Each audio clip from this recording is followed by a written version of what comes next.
I really like the use of the production company logos that were like taken from wherever at the start of the film, because initially, like, as in the first few seconds, it instantly sets the film out as being gritty realism, because as we've seen in a lot of other like model gritty realism films, they have those like national lottery stuff like that right at the start of the film, and I think that really, and obviously they're gritty realism, and I think that really sets it out as being super conventional, which is good.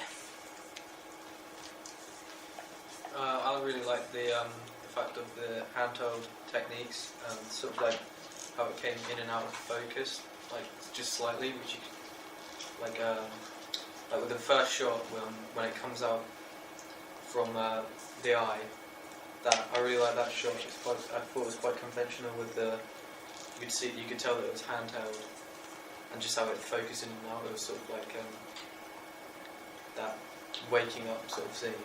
I think it worked well with that, but then also with the genre in which it's set. Okay. The continuity, like within both, like watching both characters the whole way through, is really good, and I think that's kind of to do with the editing, by the way they've just like gone between shots. Yeah, it doesn't also showing you either. like doesn't, showing each stage, and then like here, like the split screen, like the timings of it and the filming. Yeah, I think they've been changed like since last time, and I think like they work a lot better now. From like whatever, whatever's changed, like I can't remember what's changed, but whatever it is works like so much better. And also, like going back to like earlier in the film, the bit where the like character of like the homeless person is sat on the bench like smoking, that is like incredibly conventional gritty realism, because we often see like young people like that smoking and like doing like dangerous things like such as that. I want to say dangerous, but like very conventional. I think like the mise en scène is like so like relevant and stuff, because before like we kind of got confused when they were doing like the two shots side by side, like comparison ones, but now like as one of the girls is like packing her school bag, the other's like packing up her sleeping bag, it works so much better now. Yeah, definitely. The props are so like relevant to the shot, especially like with the iPhone and stuff like that. Yeah, it really shows like the difference between like two people's reality, like how different people live differently, and like it's like two sides of like gritty realism characters as well. Like I like it. I thought it was really well put together, but the only thing I would maybe say work on is the because there's no sound. Then when there's the wind, and that kind of comes in quite sharp, so that could maybe fade it in. Yeah, the only thing I can understand they're like trouble with that, because otherwise they wouldn't hear like the person talking. Because like we had trouble with that in our like when we were editing our film, that there's wind, but if you don't have, if you lower that sound, you're not going to be able to hear the speech, which is really annoying. I think maybe just be faded in a little bit, so that but it's like difficult to do it, so it's like you can hear the sound like of the person speaking. I think we'll end up muting that when we put the soundtrack on. It's when the music goes into it, we'll fade it in. It's just With this split screen shot, I don't know what the others think. It's definitely the split screen's managed better than it was in the first cut. With the right hand side of this split screen being kind of a medium shot, isn't it? A mid shot. And the left hand one being a close up. I find that a little bit disorientating. It does. And then when it zooms, maybe what you could do is cut it before the zoom, so it starts on the close up on her packing the bag, so it's sort of like they match on like similarly. Yeah. I didn't pick up on that. We're just showing like the layout.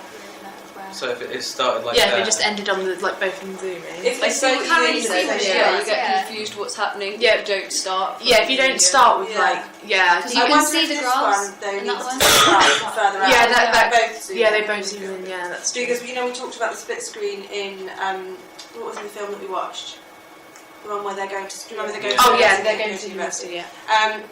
The shots. Whilst they're very different, the camera angles are very similar. So because you're already looking at two different things, if you're zoomed in on one and not the other, that can be quite confusing for your audience. So maybe that one just needs to be looked at again, how you handle that.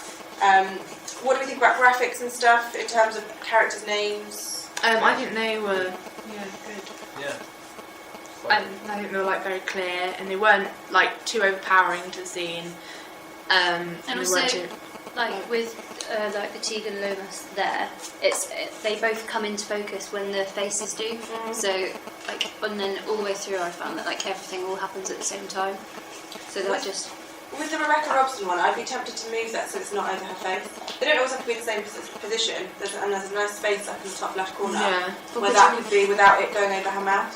Could you wait until it's a little more zoomed out? Because what they did with Tegan is they waited until you could see like her face and shoulders. Yeah, like And then you have it there. Put it just now, maybe. Yeah, definitely. I really like the font of the actual. I actually really like the name and the font of the actual title of the film. I think it works really well, and because it's like quite simplistic, like a lot of Richard Williamson films. Like you either have quite simplistic ones or quite complex ones. Like for example, you have like Once Upon a Time in the Midlands, or you have like Submarine and like Fish Tank. So it's like still conventional, even though it's quite short. Yeah.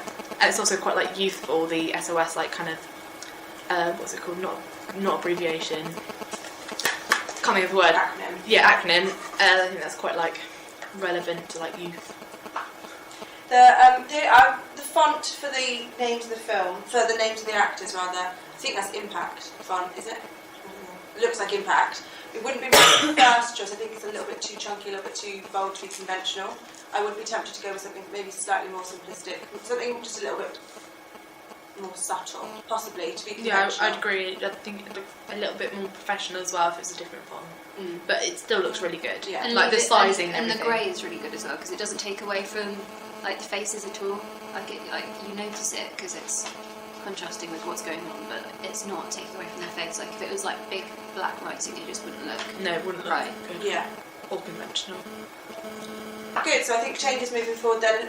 Playing with that split screen a little bit more, thinking about the graphics, the fonts and stuff for your titles, and then obviously we want to see some music from soundtrack and see how that works over the whole thing. Yeah, I think once music is in, it will flow like a whole lot better.